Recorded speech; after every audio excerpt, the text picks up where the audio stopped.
Good evening, students. In today's online session, we are going to cover topic 12.2, which is electric potential and potential difference. हम जानने की कोशिश करेंगे कि भाई इलेक्ट्रिक पोटेंशियल क्या है और पोटेंशियल डिफरेंस कैसे क्रिएट कर सकते हैं। सो टॉपिक 12.2 ही आज हम इस ऑनलाइन सेशन में पूरा कवर करने की कोशिश करेंगे। आगे बढ़ते हैं। What makes the electric charges to flow? ऐसा क्या है जो इलेक्ट्रिक चार्जेस को बहा सकता है? Let us consider analogy of flow of water. उसके लिए सबसे आसान तरीका है, अगर इलेक्ट्रिक करंट और इलेक्ट्रिक वोल्टेज को आप समझना चाहते हो, कि पानी के व्यवहार को समझो। जिस तरीके से पानी हाइट से नीचे गिरता है, अगर पानी एक ही लेवल पे हो जैसे कि तालाब में होता है तो वो बह नहीं सकता।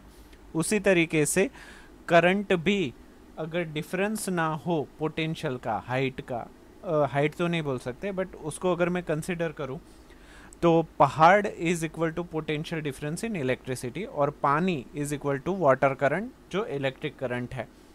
तो जैसे कि पानी को बहाने के लिए ऊंचाई की ज़रूरत होती है, उसी तरीके से इलेक्ट्रिक करंट को बहाने के लिए भी पोटेंशियल डिफरेंस की ज़रूरत पड़ती है। अब इसी सिचुएशन को अलग अलग जगह पे डालोगे तो एग्जैक्टली सेम ही बिहेवियर को आप कंसिडर कर पाओगे। For example, charges do not flow in a copper wire by themselves. अगर कॉपर वायर को आपने रख दिया वैसे ही, तो उसके अंदर जो चार्जेस है या इलेक्ट्रॉन्स है वो ऐसे के ऐसे ही बहना स्टार्ट नहीं हो जाएंगे। Just as water in perfectly horizontal tube does not flow, वैसे ही तरीके से जिस तरीके से एक हॉरिजॉन्टल पाइप के अंदर पानी बहता नहीं है जब तक हम उसको ऊंचा ना करें। तो आप में से कई बच्चे, कई स्टूडेंट्स या कोई भी ऐसे भी पूछ सकता है कि अगर मैं कॉपर वायर को इंक्लिन्ड पोजीशन में रख दूँ इस तरीके से, तो क्या उसमें से इलेक्ट्रॉन फ्लो या इलेक्ट्रॉन चार्जेस बहना शुरू हो जाएंगे? तो इसका जवाब है बिल्कुल नहीं, क्योंकि जब हम पानी की बात करते हैं तो it totally depends on a gravity of the earth. जो हमारी पृथ्वी है उसकी ग्रेविटी की वजह से पानी बहता है, जबकि जो इलेक्ट्रॉन्स है वो इतने छोटे हैं, वजन में इतने कम हैं कि उसके ऊपर ग्रेविटी का असर हो ही नहीं सकता। उसी वजह से कितनी भी ज़्यादा ग्रेविटी हो, इलेक्ट्रॉन्स के ऊपर कोई भी फर्क नहीं पड़ेगा। हालांकि ब्लैक होल के अंदर आप अगर इलेक्ट्रॉन्स को डाल दो तो काफ़ी कुछ फर्क पड़ सकता है, बट वो बियॉन्ड हमारे वो साईफाई के दुनिया में चला जाएगा, उसका कोई प्रूफ नहीं है तो उसके बारे में बात करना ज़रूरी नहीं है। बट इलेक्ट्रॉन्स वजन में इतने हल्के होने की वजह से अगर कॉपर वायर को आप इंक्लिंट या खड़ा भी कर दो फिर भी इलेक्ट्रॉन नहीं गिरने वाले। So we can't compare this to situation. Next, if one end of the tube is connected to a tank of water kept at a higher level such that there is a pressure difference between the two ends of the tube, water flows out of the other end of the tube। जैसे पानी को अगर आप टंकी से connect करो जो टंकी छत पे रखी हुई है, तो उस हाइट प्रेशर की वजह से, प्रेशर डिफरेंस की वजह से पानी बहना शुरू हो जाएगा। उसी तरीके से अगर बिजली को एक जगह से दूसरी जगह दौड़ाना है तो हमें कोई ऐसी टंकी या इलेक्ट्रिक की लैंग्वेज में बोलिए कोई सेल या बैटरी चाहिए होगी जो हायर लेवल ऑफ पोटेंशियल देता हो, प्रेशर डिफरेंस देता हो। यहाँ पे प्रेशर डिफरेंस हम यूज़ नहीं कर सकते, इसीलिए हम उसको बोलेंगे एनर्जी डिफरेंस। दोनों चीज़ों को मैं कंपेयर कर रहा हूँ, हालांकि ये दोनों चीज़ें सेम टू सेम नहीं है, बट दोनों का बिहेवियर ऑलमोस्ट सिमिलर है। चलिए आगे बढ़ते हैं। For the flow of charges in a conducting metallic wire, the gravity of course has no role to play. जब भी आप इलेक्ट्रिक वायर की बात करते हैं तो उसमें ग्रेविटी का कोई भी रोल बनता नहीं है। The electrons move only if there is a difference of electric pressure. यहाँ पे इलेक्ट्रिक प्रेशर वर्ड यूज किया है। इलेक्ट्रिकल इंजीनियर और मैकेनिकल इंजीनियरिंग को इन लोगों ने कंबाइन करने की कोशिश की है।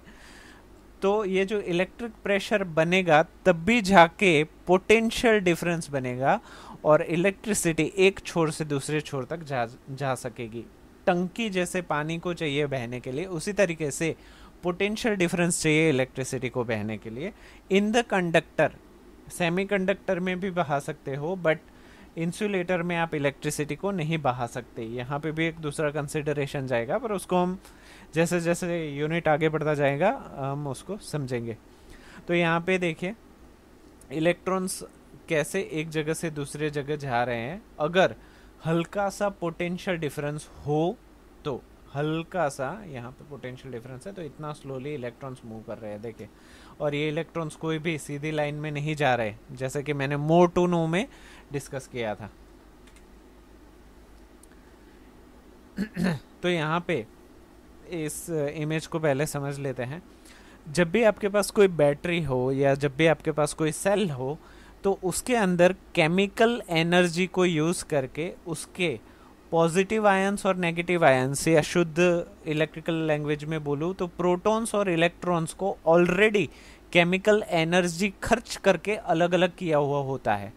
तो यहाँ पे आप देखोगे कि यहाँ पे कैथोड मतलब सारे नेगेटिव चार्जेस है, और यहाँ पे एनोड मतलब सारे, सॉरी एनोड मतलब कैथोड मतलब नेगेटिव होता है। आई थिंक ये फिगर गलत है, मे बी मैं ऑलमोस्ट श्योर हूँ ये फिगर गलत है, क्योंकि कैथोड नेगेटिव होता है और एनोड पॉजिटिव होता है। यहाँ पे साइन दिया गया है पॉजिटिव और नेगेटिव का। यहाँ पे इलेक्ट्रॉन्स आएंगे, यहाँ से इलेक्ट्रॉन्स जाएंगे। चलिए देखते हैं आगे क्या होता है। तो ये इलेक्ट्रिक चार्जेस वजह से जब आप इसको सर्किट में कनेक्ट करते हो तो ये सारे एनोड जो पॉजिटिव है वो नेगेटिव इलेक्ट्रॉन्स को छोड़ेंगे और यहाँ से वो जाएगा। यहाँ से फिर से वो इलेक्ट्रॉन्स अट्रैक्ट होंगे और पूरी सर्किट चलती जाएगी। क्यों? क्योंकि यहाँ पे आपने पोटेंशियल डिफरेंस दिया गया है। चलिए, दिस डिफरेंस ऑफ पोटेंशियल में be produced by a battery consisting of one और मोर इलेक्ट्रिक सेल्स। ये जो डिफरेंस है पोटेंशियल एनर्जी का, वो बैटरी से आप क्रिएट कर सकते हो, चाहे वो एक बैटरी हो, दो बैटरी हो, या एक ही बैटरी हो और बड़े पोटेंशियल डिफरेंस वाली हो। The chemical action within a cell generates the potential difference across the terminals of the cell even when no current is drawn from it. Chemical action जो सेल के अंदर ऑलरेडी जनरेट किया गया है उसकी वजह से पोटेंशियल डिफरेंस ऑलरेडी बैटरी में होता है। जो टर्मिनल्स, ये जो पॉजिटिव टर्मिनल और नेगेटिव टर्मिनल है, उसके ऊपर वो डिफरेंस ऑलरेडी क्रिएट कर देता है। Even when no current is drawn from it, जबकि उसमें से कोई भी करंट बह नहीं रहा है, तब भी उसके पास वो पोटेंशियल डिफरेंस है। When the cell is connected to a conducting circuit element, the potential difference sets to the charges in the motion in the conductor and produces electric current. जब इस सेल को आप इलेक्ट्रिक सर्किट के अंदर connect कर देते हो तो जो पॉजिटिव प्रोटॉन्स है वो इलेक्ट्रॉन्स को खींचेंगे और जो नेगेटिव है वो प्रोटॉन्स को धक्का देंगे। तो जो नेगेटिव है वो प्रोटॉन्स को खींचेंगे, तो उसी की वजह से इलेक्ट्रॉन का पूरा फ्लो बहना स्टार्ट हो जाएगा और आपको एक क्लोज सर्किट मिलेगी जिसकी वजह से आप कोई भी इलेक्ट्रिक इंस्ट्रूमेंट को चला सकते हो। In order to maintain the current in a given electric circuit, the cell has to expend its chemical energy stored into it. तो ये इलेक्ट्रिक सर्किट को चलाने के लिए या इलेक्ट्रिक अप्लायंसेस को चलाने के लिए कोई एक एनर्जी को खर्च होना पड़ेगा, जो इस केस में केमिकल एनर्जी है। फॉर एग्जांपल, अगर कोई आप बैटरी यूज़ करते हो, सेल यूज़ करते हो, तो अगर आप इसको क्लोज सर्किट में कनेक्ट करके यूज़ कर रहे हो तो केमिकल एनर्जी उसकी खर्च हो जाएगी और वो बैटरी एक वक्त के बाद काम करना बंद कर देगी। तो यहाँ पे क्योंकि energy can nor be created nor can be destroyed, इसी वजह से केमिकल एनर्जी को हम खर्च करके इलेक्ट्रिकल एनर्जी यूज़ कर रहे हैं, और उस इलेक्ट्रिकल एनर्जी को अगर आप बल्ब यूज़ कर रहे हो तो लाइट एनर्जी में कन्वर्ट कर रहे हो। अगर आप इस्त्री यूज़ कर रहे हो तो आप उसको हीट एनर्जी में कन्वर्ट कर रहे हो। तो ये पूरा सर्कल जो है वो एनर्जी का, वो वन फ्लो से अनदर फ्लो में खर्च होता जाता है। The chemical energy stored in it. We define the electric potential difference between 2 points in an electric circuit carrying some current as the work done to move unit charges from one point to another. तो हम electric potential difference को जो 2 point में है वो electric circuit carrying some current as the work done to move unit charges from one point to another point. तो electric potential difference को हम एक चार्ज को एक जगह से दूसरी जगह ले जाने के लिए लगने वाले एनर्जी के फॉर्म में हम उसको लिख सकते हैं। कैसे लिखेंगे?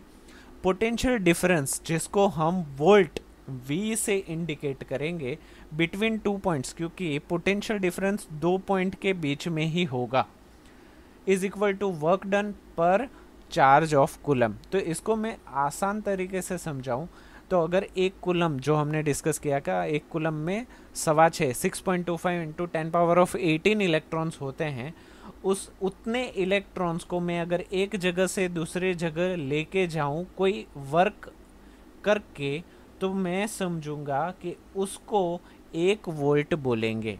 या तो मैं उसको दूसरे लैंग्वेज में ऐसे ही बोलूं कि एक थैला, थैला मतलब कूलम, एक थैला भर के इलेक्ट्रॉन को अगर मैं एक जगह से दूसरी जगह कोई वर्क करके लेके जाता हूं, तो मुझे उन दोनों छोर के बीच में 1 वोल्ट मिलेगा। ऐसे भी बोल सकते हो, both the way.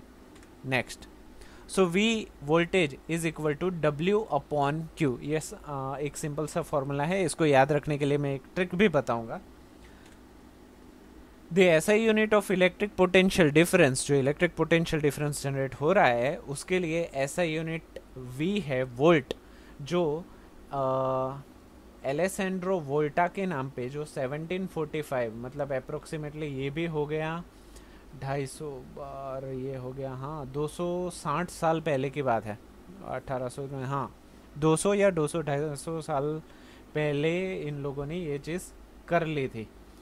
So named after Volta 75 to 1827 and Italian था। चलो, इटालियन पिज़्ज़ा ही फेमस थे, अभी फिजिसिस्ट भी एक फेमस हो गया इटालियन। सो उसी के नाम पे वोल्ट को SI यूनिट का दर्जा, मतलब SI यूनिट हमने स्पेसिफाइड किया। तो इसको हम याद कैसे रखेंगे? V is equal to W upon Q। तो मार्वल की बहुत ही एक फेमस मूवी है Wakanda for ever, black panther, जो आपने देखी हुई होगी, तो उसी के हिसाब से हम उसको याद करने की कोशिश करेंगे। जो है वो बहादुर वकांडा के नीचे क्यों गया? अभी वो स्टैंड्स फॉर वोल्ट, बहादुर स्टैंड्स फॉर बरोबर equal to, Wakanda stands for W, के नीचे that is denominator, Q that is Q गया, दैट इज इनफ। तो वो बहादुर वकांडा के नीचे क्यों गया? V is equal to W upon Q। इसी तरीके से आप इसको लंबे वक्त तक याद रख सकते हो, ठीक है? तो आई होप ये फॉर्मूला आपको बड़े ही आसानी से याद रह गया होगा। तो हम आगे बढ़ते हैं। 1 volt is a potential difference between 2 points in a current carrying a conductor when 1 joule of work is done to move charge of 1 coulomb from one point to another point। तो यहाँ पे फिर से डेफिनेशन को समझा रहे हैं कि अगर one potential work is between 2 points, अगर 2 पॉइंट के बीच में 1 जूल आप एनर्जी खर्च करके 1 कूलम्ब को एक जगह से दूसरे जगह ला रहे हो, तो उस चीज को 1 वोल्ट पोटेंशियल डिफरेंस बना, वैसे कह सकते हैं। Therefore 1 volt is equal to 1 joule per 1 coulomb. तो 1 कूलम थैले पे लगने वाली 1 जूल एनर्जी को 1 वोल्ट कहते हैं। So 1 volt is equal to nothing but 1 joule per coulomb, या फिर लिख सकते हो 1 जूल कूलम्ब इनवर्स। ये इनवर्स का मतलब है ये डिनोमिनेटर है, ज्यादा कुछ स्पेशल है नहीं। The potential difference is measured by means of a instrument called wattmeter. अगर आपको दोनों छोर के बीच में कितना वोल्टेज डिफरेंस है या कितना पोटेंशियल डिफरेंस है, वो अगर जानना है, तो इलेक्ट्रिकल इंस्ट्रूमेंट एक अवेलेबल है, उसको हम बोलते हैं वोल्ट मीटर। यहाँ पे आपको ध्यान रखना होगा कि क्योंकि हम 2 छोर के बीच में वोल्टेज या पोटेंशियल डिफरेंस मेजर कर रहे हैं, उसी वजह से वोल्ट मीटर सर्किट के ऑलवेज पैरेलल में ही होगा। हालांकि ए मीटर, जो हमने इससे पहले डिस्कस किया था, वो प्रवाह है, उसी वजह से उसको रास्ते में या फिर सीरीज में ही कनेक्ट करना पड़ेगा। तो ये चीज़ आप अच्छे से याद रख लो कि वोल्ट मीटर 2 छोर के बीच में वोल्टेज पोटेंशियल डिफरेंस मेजर करना पड़ता है, इसीलिए वोल्ट मीटर ऑलवेज पैरेलल में ही लगेगा, जबकि ए मीटर ऑलवेज सीरीज में या तो रास्ते में ही लगेगा। The voltmeter is always connected in parallel across the points between which the potential difference is to be measured. जिन दोनों पॉइंट के बीच में पोटेंशियल डिफरेंस आप मेज़र करना चाहते हो वहीं के छोर पे आप वोल्टमीटर पैरेलली उससे कनेक्ट कर लो। तो यहाँ पे एक सर्किट मैंने दिखाई है जहाँ पे मान लीजिए कि मुझे यहाँ पे एक रेजिस्टेंस लगाया हुआ है, यहाँ पे कंडक्टर वर्ड गलत है, रेजिस्टेंस है। उन दोनों रेजिस्टेंस के बीच में वोल्ट कितना डिफरेंस है अगर वो मुझे मेज़र करना है तो मुझे वोल्ट मीटर को पैरेलली लगाना पड़ेगा। सो यहाँ पे एक एग्जांपल हम ले लेते हैं। How much work is done in moving a charge of 2 coulomb across 2 points having a potential difference 12 volt. अगर 12 वोल्ट वाली बैटरी है और 2 कूलम्ब को एक जगह से दूसरी जगह लेके जाना है तो कितना पोटेंशियल डिफरेंस बनेगा, नहीं पोटेंशियल डिफरेंस नहीं, हाउ मच वर्क, कितना काम हमें करना पड़ेगा, कितनी एनर्जी हमें चाहिए होगी। So the amount of charges Q that flows between the 2 points at a potential difference V is equal to 12 volt is 2 coulomb. तो यहाँ पे ये दो चीज़ें तो हमें दे दी गई है कि पोटेंशियल डिफरेंस है 12 वोल्ट और कितने थैले को लेके जाना है तो 2 कूलम थैले को लेके जाना है। Thus the amount of work done in moving the charges is, ये हमने ऑलरेडी 12.2 से इक्वेशन बना था कि वो बहादुर वकांडा के नीचे क्यों गया, तो उसी फॉर्मूला को लिया। पर हमें वोल्टेज पोटेंशियल डिफरेंस नहीं चाहिए, हमें यहाँ पे चाहिए W, एनर्जी चाहिए। तो अगर मैं W को फॉर्मूला मेकर बनाऊँ तो जो Q जो डिनोमिनेटर में है वो इस तरफ चला गया तो वो न्यूमरेटर में चला जाएगा। So the new formula which we can derive is W is equal to V into Q, जहाँ पे V इज इक्वल टू है 12 वोल्ट और Q है 2 कूलम। तो 12 टू ज़ा इज 24 और volt into coulomb is nothing but joule. तो यहाँ पे 24 जूल एनर्जी चाहिए होगी अगर हम 2 थैले कूलम्ब को एक छोर से दूसरे छोर तक लेके जाना चाहते हैं। समझ गए? Okay. So now time for blue bullets. जो क्वेश्चंस है काफ़ी इजी हैं और मज़ेदार भी हैं। Name a device that helps to maintain a potential difference across a conductor. ऐसा कौन सा डिवाइस है जो पोटेंशियल डिफरेंस को बरकरार रखने के लिए मदद करता है? तो हमें पता है बैटरी, सेल, ये चीज़ें हैं। A source of electricity like cell, battery, power supply जो पोटेंशियल डिफरेंस को बरकरार रखने के लिए मदद करते हैं। मेज़र करने के लिए अगर पूछा तो answer will be volt meter. What is meant by saying that the potential difference between the 2 point is 1 volt? हम कब बोल सकते हैं कि दो पोटेंशियल डिफरेंस, दो पॉइंट के बीच में वोल्टेज 1 वोल्ट है? वो तभी बोल सकते हैं अगर 1 कूलम थैले को आप एक जगह से दूसरे जगह 1 जूल एनर्जी खर्च करके ले जा रहे हो, तब जाके उन दोनों पॉइंट के बीच में वोल्टेज 1 वोल्ट है, ऐसा आप बोल सकते हो। So the potential difference between 2 points is said to be 1 volt if 1 joule of work is done moving 1 coulomb of electric charge from one point to another point. How much energy is given to each coulomb of charge passing through 6 volt of battery? यहाँ पे पूछा गया है कि अगर 6 volt वाली battery है और एक पॉइंट से लेके दूसरे पॉइंट तक हमें कूलम्ब को लेके जाना है तो कितनी एनर्जी लगेगी उसको 6 वोल्ट को कन्वर्ट मतलब कवर अप करने के लिए। अभी 6 वोल्ट को ना मैं पहाड़ गिन लेता हूँ, इट्स लाइक अ क्लिफ, और उसको चढ़ने के लिए आपको क्या करना पड़ेगा? एनर्जी गंवानी पड़ेगी। तो वो एनर्जी कितनी होगी अगर 6 वोल्ट का पहाड़ है तो उसके के लिए हमें पता है सेम फॉर्मूला, वो बहादुर वकांडा के नीचे क्यों गया, V is equal to W upon Q। Energy given by battery, अभी एनर्जी चाहिए, W हमें चाहिए, तो V इंटू क्यू हो जाएगा। तो V तो हमें पता ही है 6 वोल्ट है और Q यहाँ पे ईच कूलम मतलब एक ही कूलम की बात की गई है तो यहाँ पे एक ही लेना पड़ेगा, तो 6 जूल लगेगी एनर्जी। तो यहाँ पे इसी के साथ तीनों क्वेश्चन भी कंप्लीट होते हैं और हमारा टॉपिक भी पूरा कंप्लीट हो जाता है। सो आई होप ये वाला टॉपिक आपको क्लियर हो गया होगा, और अगर कुछ क्लियर नहीं हुआ तो आप मुझे कमेंट कीजिए ताकि मैं आपका आंसर दे पाऊँ या ज़्यादा एलोबरेट कर पाऊँ। टिल देन रिवाइज करते रहिए और थैंक यू सो मच।